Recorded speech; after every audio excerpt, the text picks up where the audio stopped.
Hello साथियों, कैसे हैं आप सभी। मैं विवेक एक बार फिर से आप सभी साथियों का आपके अपने परिवार एग्जामपुर में हार्दिक स्वागत करता हूं। हम हैं एग्जामपुर कलम से क्रांति।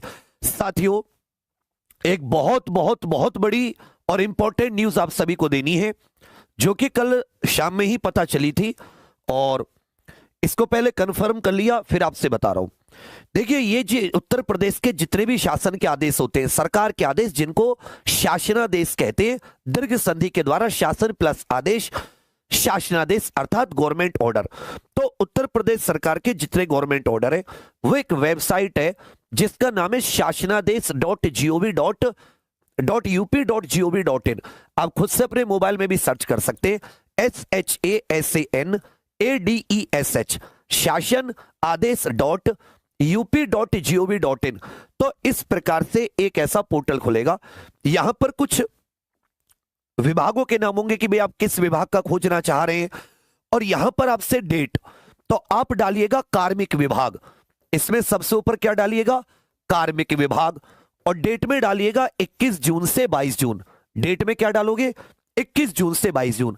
फिर यहां पर जो कुछ आए, यहां पर आपको ये जो कैप्चा कोड आएगा, इस कैप्चा कोड को डालकर जैसे आप खोजें पर क्लिक करोगे, तो यहां पर आपको दिखेगा कि नीचे कार्मिक विभाग का इस प्रकार से सबसे ऊपर कार्मिक विभाग अनुभाग 4 करके यह शासनादेश होगा पूरा। यहां पर शासनादेश की तिथि होगी, किस तारीख, श्रेणी होगी सामान्य, यहां पर विषय होगा, और यहां पर एक पीडीएफ का लिंक लगा होगा यहां पर। तो जैसे आप इस पीडीएफ के लिंक पर क्लिक करेंगे तो आपको एक लिंक निकल जाएगा, जो कि शासन का एक आदेश है भर्ती परीक्षाओं से संबंधित। अब आपके दिमाग में जो था कि ये कहीं फेक तो नहीं है, ये बात तो क्लियर हो गई कि ये शासन आदेश फेक नहीं है, ये ओरिजिनल शासनादेश है। ये बात आपकी क्लियर हो गई। क्यों? क्योंकि ये मैंने आपके सामने जो भर्ती मतलब जो सरकार का सरकारी वेबसाइट है, उत्तर प्रदेश का शासनादेश की जो वेबसाइट है, वहीं से मैंने आपको दिखाया है। आप अपने मोबाइल में खोलकर, अपने लैपटॉप कंप्यूटर में खोलकर खुद भी चेक कर सकते हैं। फिर जब आप इस पर जाते हैं तो इसमें जो बता रखा है, ये जो अपर मुख्य सचिव है डॉक्टर देवेश चतुर्वेदी जी, इन्होंने जितने भी उत्तर प्रदेश के भर्ती या चयन बोर्ड होते हैं, जैसे अपना लोक सेवा आयोग, UPSSC अधीनस्थ सेवा चयन आयोग, उत्तर प्रदेश पुलिस भर्ती प्रोन्नति बोर्ड, विद्युत सेवा आयोग, शिक्षा सेवा चयन आयोग, जितने भी हैं उन सबको भेजा गया है। और इसका विषय क्या है? इसका विषय है प्रदेश के विभिन्न भर्ती आयोग चयन बोर्ड के चयन प्रक्रिया को पारदर्शी एवं सुचितापूर्ण ढंग से कराए जाने संबंधी दिशा निर्देश। तो कि पेपर को लीक होने से कैसे रोका जाए, और जो भर्ती परीक्षाएं हैं, अलग अलग भर्ती बोर्ड या चयन बोर्ड जो इनको कराता है, उसको और कैसे पारदर्शी और लीक प्रूफ बनाया जाए, उसको लेकर ये कुछ दिशा निर्देश हैं। फिर यहां पर दिशा निर्देश दे रखे हैं, 3 में दे रखा है परीक्षा केंद्रों का चयन। आगे देखोगे ऐसे 4 में दे रखा है परीक्षा केंद्रों के चयन हेतु निम्नलिखित मानक। 5वें पॉइंट में दे रखा है कौन से और बिंदुओं का ध्यान रखा जाए परीक्षा केंद्रों से संबंधित। 6 पर दे रखा है परीक्षा प्रणाली के लिए एक एजेंसी के साथ साथ अलग अलग 4 एजेंसी हो। फिर आपको 7वें नंबर पर जब आओगे तो प्रश्न पत्रों की तैयारी दे रखी है, इसमें चलते रहना। और यहां पर आप 7.8 पर पहुंचना। किस पर पहुंचना? 7.8 वाले नंबर पर। यह आपका इंपॉर्टेंट है, इस पर ध्यान दीजिएगा क्या लिखा हुआ है। 4 लाख से ऊपर अभ्यर्थियों हेतु 2 टियर, और फिर इसको स्पष्ट किया गया है कोष्ठक में, विराम चिन्ह आप हिंदी में पढ़ते हो कि किसी चीज को स्पष्ट करने के लिए, किसी कठिन शब्द का अर्थ स्पष्ट करने के लिए ब्रैकेट में उसको देते हैं कोष्ठक में। तो 2 टियर को इन्होंने यहां पर 2 स्तरीय, 2 लेवल, ये यहां पर ऑलरेडी मेंशन किया है। परीक्षा अनिवार्य किया जाए। परीक्षा अनिवार्य का मतलब है कंपलसरी। अब कोई भी आप समझदार हो, 12वीं तो कम से कम आपने की होगी, 10वीं 12वीं, स्कूल कॉलेज कहीं ना कहीं गए होगे। अगर तुम लोग दीवार स्कूल के बैकग्राउंड में नहीं पढ़े होगे, स्कूल में घुसे होगे, क्लास में बैठे होगे, तो अपनी बुद्धि लगा सकते हो इसमें क्या लिख रखा है। यदि किसी में 4 लाख से ऊपर अभ्यर्थी होते हैं, अगर कोई भर्ती आई उसमें फॉर्म की संख्या 4 लाख से ऊपर होने की संभावना है, तो उसके लिए 2 टियर परीक्षा अनिवार्य की जाए। 2 टियर का मतलब है प्री और मेंस। समझ गए मेरी बात? जिसे साथी आप टीयर 1 टीयर 2 भी कह सकते हैं, टीयर 1 टीयर 2 भी कह सकते हैं, लेवल 1 लेवल 2 भी कह सकते हैं, प्री मेंस भी कह सकते हैं, 2 स्तर की परीक्षा। और यहां पर अनिवार्य किया जाए। अगली लाइन में देखो, इससे कम संख्या पर भी 2 टीयर परीक्षा का विकल्प चुना जा सकता। अगर 4 लाख से कम अभ्यर्थी हैं तो भर्ती बोर्ड के ऊपर है कि वो भी इसको चुन सकता है। समझे मेरी बात? तो ये एक बहुत बड़ा परीक्षा पैटर्न में बदलाव हुआ है, एग्जाम पैटर्न में। चाहे आप यूपी SSSC की कोई भर्ती हो, या उत्तर प्रदेश पुलिस भर्ती बोर्ड की, या शिक्षा सेवा चयन बोर्ड की, या साथ ही किसी उत्तर प्रदेश में अन्य कोई विभाग जो भर्ती कराता है, जो नौकरियां निकालता है, तो एग्जाम पैटर्न बदल गया है। अगर फॉर्म भरने वाले अभ्यर्थियों की संख्या 4 लाख से ज्यादा है तो यहां पर कंपलसरी कर दिया गया है 2 टीयर परीक्षा अनिवार्य है। 2 टीयर का मतलब होता है 2 स्तर। 2 स्तर आप खुद ही समझते हैं, प्री और मेंस, और कोई तरीका नहीं है 2 स्तर का, या इसको कोई और शब्दों में नहीं कहा गया, 2 स्तर। अब आपके सामने कि जो उत्तर प्रदेश पुलिस भर्ती बोर्ड निकालता है, क्या उसकी भी? तो ये उसके लिए भी है, क्योंकि ये जो भेजा गया है आप देख लेना खुद ही। मैं फिर से आप सभी को बताऊं, जो लोग लेट देख रहे हैं, कि ये शासनादेश जो है ये गवर्नमेंट की वेबसाइट से है, www.शासनादेश.up.gov.in डालना। तो और यहां पर जब आप तारीख कार्मिक विभाग डाल के 21 से 22 तारीख डालोगे, सर्च करोगे, तो सबसे ऊपर आ जाएगा कि प्रदेश के विभिन्न भर्ती आयोग चयन बोर्ड के चयन प्रक्रिया को पारदर्शी एवं सुचितापूर्ण ढंग से कराए जाने संबंधी दिशा निर्देश दिए जाने के संबंध में यहां पर इसमें पीडीएफ लगा हुआ है। जैसे खोलोगे ऐसा पीडीएफ है, और ये सबको भेजा गया है, जितने भी भर्ती बोर्ड इत्यादि है उत्तर प्रदेश में, उन सबको। इसमें उत्तर प्रदेश पुलिस भर्ती बोर्ड भी है, इसमें यूपी SSSC अधीनस्थ सेवा चयन आयोग का अर्थ है यूपी SSSC, सब में। अब बहुत से साथी इसको फेक बता रहे थे, ये बात तो क्लियर हो गई, ये फेक नहीं है। और इसमें आप जब खुद पढ़ोगे तो नीचे 7.8 वाले पर पढ़ना, ये जो 7वां पैरा है, 7वां पैरा के पॉइंट नंबर 8 में, तो आपको स्वयं समझ में आ जाएगी। यहां पर क्लियर लिखा हुआ है कि यदि कहीं 4 लाख से ऊपर अभ्यर्थी हैं तो उनके लिए 2 टीयर अथवा 2 स्तरीय परीक्षा अनिवार्य किया जाए। इससे कम पर भी हो सकती है, परंतु यहां 4 लाख से अधिक पे ये अनिवार्य है, कंपलसरी है। अब आप कहोगे उत्तर प्रदेश में अगर कोई भी नौकरी निकले तो 4 लाख फॉर्म तो उससे ज्यादा भरे जाएंगे, ये तो गारंटी है। तो इसका मतलब सरकार क्या कर रही है, ये प्री प्लस मेंस व्यवस्था लागू कर रही है, चाहे नौकरी छोटी हो चाहे नौकरी बड़ी हो, यदि फॉर्म की संख्या 4 लाख से ज्यादा है। ये अभी इस डॉक्यूमेंट में लिखा हुआ है, ये डॉक्यूमेंट गवर्नमेंट का है, उत्तर प्रदेश सरकार का है। आप खुद भी मैंने बता दिया वेबसाइट, अब वहां जाके सर्च कर सकते हैं।